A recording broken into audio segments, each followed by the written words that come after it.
E aí, pessoal, como vocês estão? Tudo bem? O canal andou meio parado, mas estamos retomando os trabalhos, né? E vamos continuar fazendo novos vídeos, talvez lives, muita correria, pouco tempo, então dá nisso aí. Eu decidi trazer uma matéria aqui, aliás, duas matérias, uma para atualizar, né, o quadro lá do Peru, no dia, né, que eu fiz o vídeo falando sobre a eleição do Peru. Eu tinha quase certeza que a gente ia conseguir fazer um outro vídeo no mesmo dia para falar sobre o resultado. Mas desde aquele dia, as eleições vêm se arrastando e tá praticamente a Keiko tá praticamente eleita, né? Mas aí eles estão esperando finalizar as contagens. Muitos sites já dizem que ela está eleita, né? Mas parece que ainda está contando e pode haver recontagem. Então, até que seja oficializado lá, né? Eu vou trazendo alguns vídeos aqui de vez em quando falando sobre esse assunto. Mas lá tá praticamente, a Keiko praticamente é a presidente lá do Peru. Em contrapartida, estava eu navegando e com muito desânimo, confesso, muito desânimo de falar de política. Além da minha falta de tempo, eu ando muito desanimado de falar de política. Algumas pessoas que você conversa no seu dia a dia, algumas pessoas que não têm noção, algumas, tá? Não são todas não, acham que o Lula tá fazendo um bom governo. Aí eu falo, cara, tu não faz compra não, tu não vai em mercado, você não vê economia. Chegaram a me dizer que o Lula tirou o brasileiro do mapa da fome. Eu falei, você acreditou, né? Eu sou o Papai Noel. Mas enfim, esse é o nível do afegão médio, né, do Brasil. Bom, aqui eu não vou ler a matéria porque aqui só fala sobre os números, né, da Keiko lá. Ela praticamente está eleita. Mas aí eu trouxe uma matéria num portal aqui que eu descobri, um portal novo chamado brasiljournal.com. Eu não sei, não pesquisei se é um site 100% nacional ou se é um site que é de fora e tem sua perninha aqui. A princípio eu não pesquisei, eu só achei uma matéria interessantíssima. Vou botar no modo leitura aqui e vou ajustar pra, para que possamos ter o total. Brasiljournal.com. O Brasil Journal, seja lá. E achei muito interessante essa matéria, porque isso aqui, isso aqui é um pezinho para corrupção. Olha lá, advogados da União querem fazer bico no setor privado. A Câmara topou. Tudo que é, a maioria das vezes, é uma merda, os políticos aprovam. Aí o que que diz aqui? Ia ter a opinião da pessoa, né? De uma pessoa aqui. Não li a matéria toda, mas eu achei interessante quando eu comecei a ler. Eu falei, pô, vou gravar o vídeo.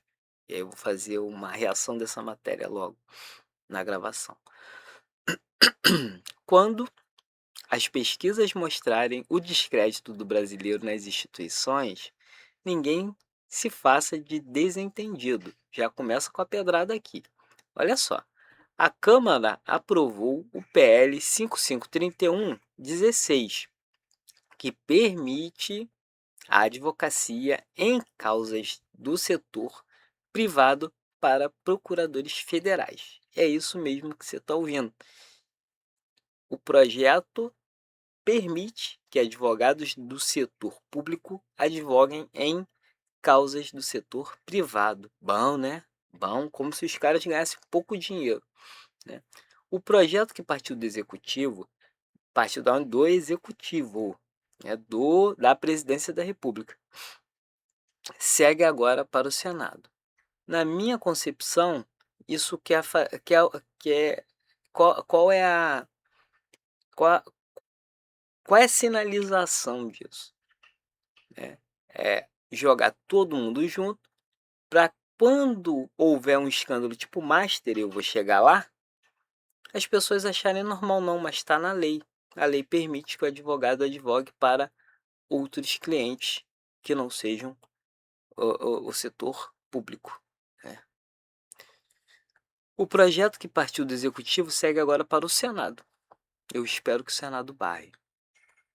A Comissão de Constituição e Justiça, né, porque só pode ser, da Câmara, já havia dado seu aval para o projeto em maio. E essas coisas a gente não vê, cara. Cara, como é que passa essas coisas? Como o texto tramitou em caráter conclusivo e não houve recursos, ele foi aprovado sem a necessidade de votação no plenário. Os beneficiados com a possibilidade do bico no setor privado, que certamente será exercido nas horas livres, né, que eles têm poucas horas livres, né, e de lazer das autoridades, serão procuradores federais, incluindo os titulares da Advocacia Geral da União, o tal do BCIAS, né, pode, da Fazenda Nacional e do Banco Central. Só gente que detém influência e informações privilegiadas do alto setor, do alto escalão da nossa dos nossos governos, né? A advocacia pública e a advocacia privada são atividades distintas, com lógicas, estruturas e riscos muito diferentes. Jéssica Moreira, diretora executiva do movimento Pessoa à Frente, disse ao Brasil Journal, né, não há evidências de que esse acúmulo de funções trará benefício algum para o Estado. Para o Estado não, mas para o bolso deles e até atrapalhar o Estado sim, né? Que aí vai misturar as coisas. Segundo Jéssica, esse é o tipo de decisão que beneficia a elite dos servidores. É algo que aprofunda as desigualdades dentro do próprio funcionalismo e corrói a confiança da sociedade nas instituições públicas. Deixa eu ver se está isso aí. Vamos continuar lendo. Essas já são algumas das categorias campeãs em recebimento de penduricalhos, aquela miríade de auxílios e benefícios usados para contornar o teto oficial dos vencimentos, hoje em R$ 46.336,19. Ou seja, o cara tem um salário grande pra caramba, o cara é elite do funcionalismo público, ganha 46 mil e tá pouco, tá querendo fazer um biquinho pra conseguir uns milhãozinho por fora, né? Se tá ruim pra tu, que ganha um saláriozinho aí, imagina pra esse cara que ganha 46 mil. Um estudo do movimento Pessoas à Frente e da Transparência Brasil mostrou que pelo menos 4,5 bilhões foram pagos acima do teto constitucional aos advogados da AGU e procuradores federais entre janeiro de 2020 e agosto de 2025. Ou seja, os caras torram muito dinheiro nacional com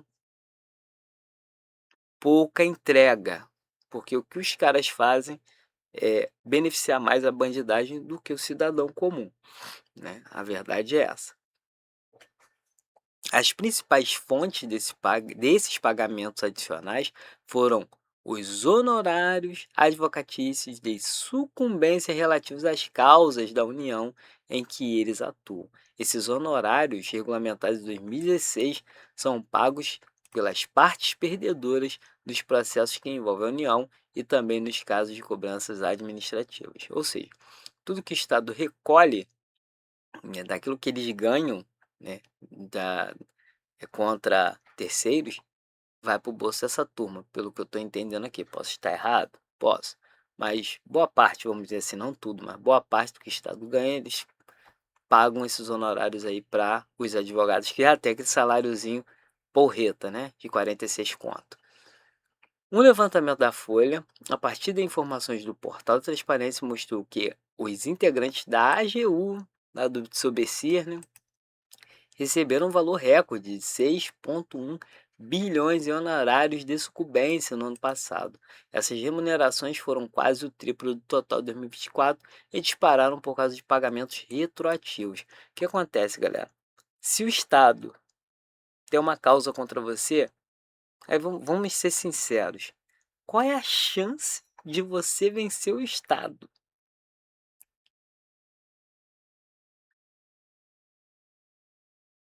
É para pensar, né, galera? O brasileiro tem que começar a usar o cérebro, porque ele bota na presidência e nos altos escalões aqueles que vão drenar até a alma do brasileiro. Mas o Lula é meu herói, né? Tirou o brasileiro da pobreza. Aham, sei. Tanto o STF como o TCU determinaram que os valores dos pagamentos deveriam ser somados às demais verbas remuneratórias, mas é mais uma dessas leis que insistem em não pegar. E, curiosamente, quem burla essa regra são os procuradores federais. O Conselho Curador dos Honorários Advocatícios criou diversos penduricalhos, entre eles auxílios de saúde e alimentação que são classificados como pagamentos indenizatórios para não impactar diretamente no valor dos vencimentos. Os caras são fera. Os caras, para te drenar, eles criam até um multiverso da lei.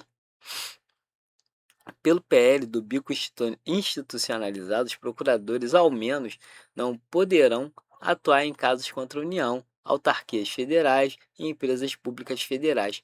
Ufa, agora fiquei bem mais. Como é que se. Bem mais aliviado, né? Oh, né? Os procuradores não poderão atuar em casos contra a União.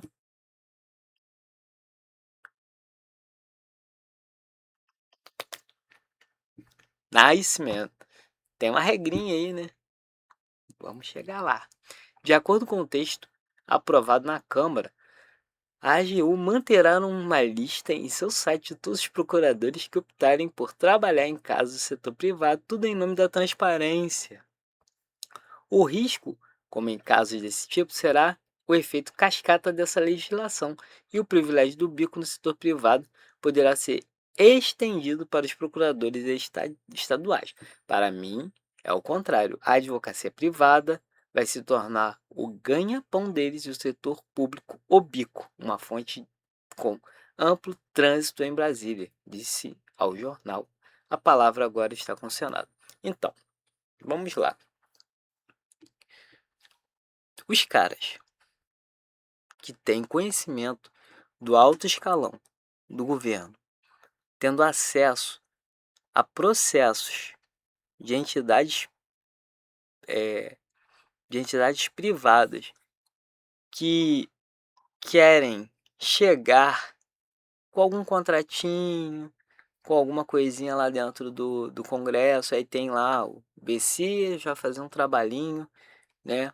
Para uma pequena empresa aí que gera bilhões e tem algum interesse em vender algum produto para os órgãos públicos, o que vai acontecer? O BC está divulgando para mim, ele vai falar aqui com fulaninho, vai chegar o Lula, ter acesso ao Lula, e ajuda nós aí. Aí você pode falar, mas Bruna, você tá falando merda. Tô. Vamos aqui, ó. Pesquisinha rápida. Quer ver? Pesquisinha bem rápida aqui no nosso amigo GPT aqui, no Gemini. Ex-ministro da Fazenda, Guido Mantega, foi o integrante do Partido dos Trabalhadores PT contratado pelo Banco Master para prestar serviços de consultoria recebendo remuneração de 1 milhão por mês, né?